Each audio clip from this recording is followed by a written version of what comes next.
I got a bass. I got a little bass. Okay. Under a Bobber Fishing. This is Steve from Under a Bobber Fishing, and today I'm fishing at a new pond in Gahanna, Ohio. Never been here before.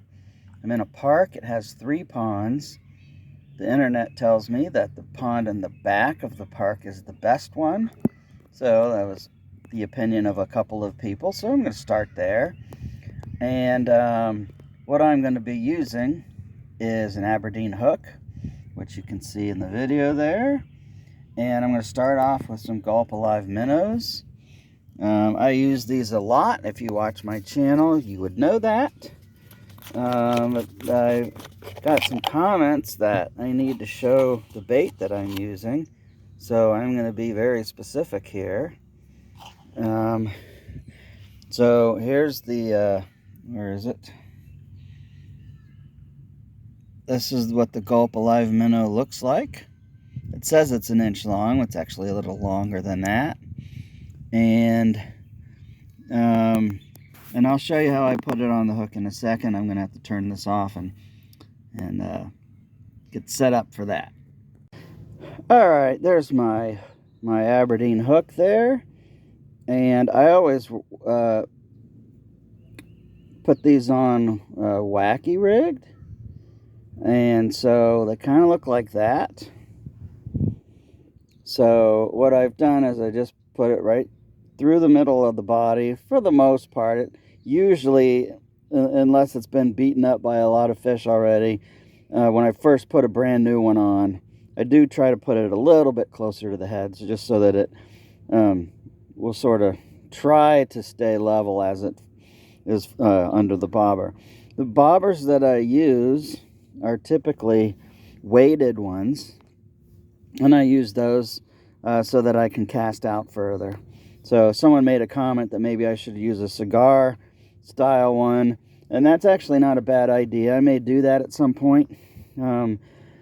Really the reason to do that would just be that if the supposedly the fish can pull it under a little better, and it won't really help my fishing necessarily, but it might help the video. So, you know, I'm mostly about the fishing, but if I can help do something that helps the video a little bit, I'll do that too. And I've actually been curious about that type of bobber, so I'm going to probably do that at some point. But the main thing is we've got the Gulp Alive minnow. It's wacky rigged, and when you buy these, they come in the jar like this, and I've found it's best to pour the liquid out.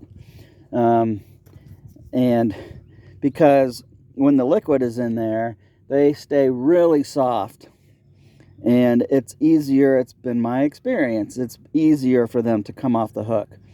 If you pour the liquid out, you still need to keep the lid on so they don't dry out. You don't want them to dry out, but they have a consistency that's a little firmer, and they tend to stay on the hook longer. So you might catch several fish with just one bait rather than losing it way more frequently if the liquid's in there. Again, that's just my experience. And I also don't keep these like in a hot car or something, so I don't know what would happen if you did that. Obviously, you want to try to avoid extreme temperatures. I always put my bag in the garage, and it's, you know, dark and not super hot in there. Anyway, so I'm going to go throw this wacky rigged Gulp Alive minnow out into this new pond and see if I catch anything. Well, here's this new pond in Gahanna, Ohio that I've never ever seen before. It's pretty muddy. We've had a lot of rain in the last week, really, so I'm not shocked that it's muddy. I see a lot of activity coming up to the surface of the water. Oh, and a boil up just right over there. So, I hope that's good news. Let's find out. All right, this water is super muddy. So, I got a couple of little bites on the Gulp Alive minnows, but nothing really good. So, I'm gonna try If I had a brighter colored gulp alive minnow, I would try that. But There's a big one right here. You need to spot here. all right. Very big one. Okay, thank you. Someone's telling me there's a big fish right up here, so I'm gonna go check it out. I'm putting the crappie nibbles on here, and they're this chartreuse color. So we'll see if that works. Got a fish.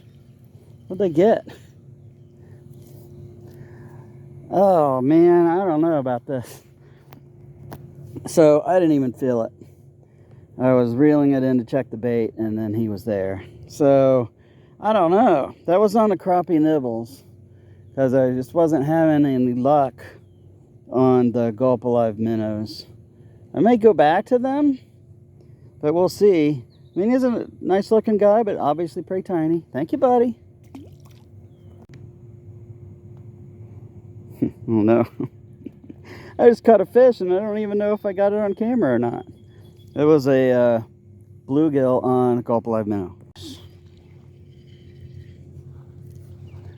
Did I get a bass? I got a little bass. Okay.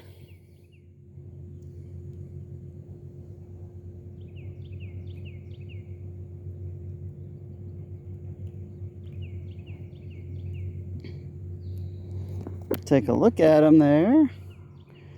All right. Wow. Just the third fish. And I missed getting one of them on camera. But the bass of any size is always cool. Oh, dude. Come on. Now, I'll get you back in. I'll get you back in.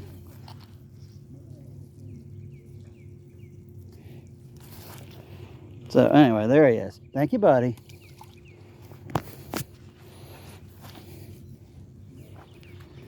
I got a fish. All right. Well,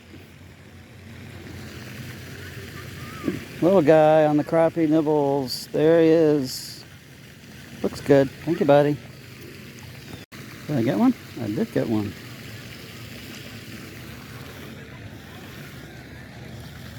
Another little bluegill guy.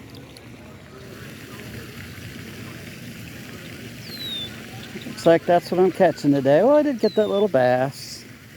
There he is. Little bluegill. Thank you, buddy. Got another one. Probably a small little bluegill. Yep. It's alright. Well, you know, you try new ponds, new bodies of water, and you find out it's probably not going to be for you. There he is.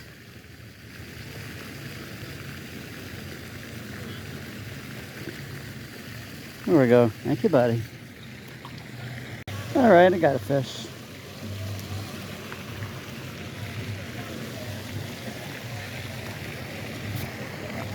Bluegill. There he is. I'm going to have to get my pliers.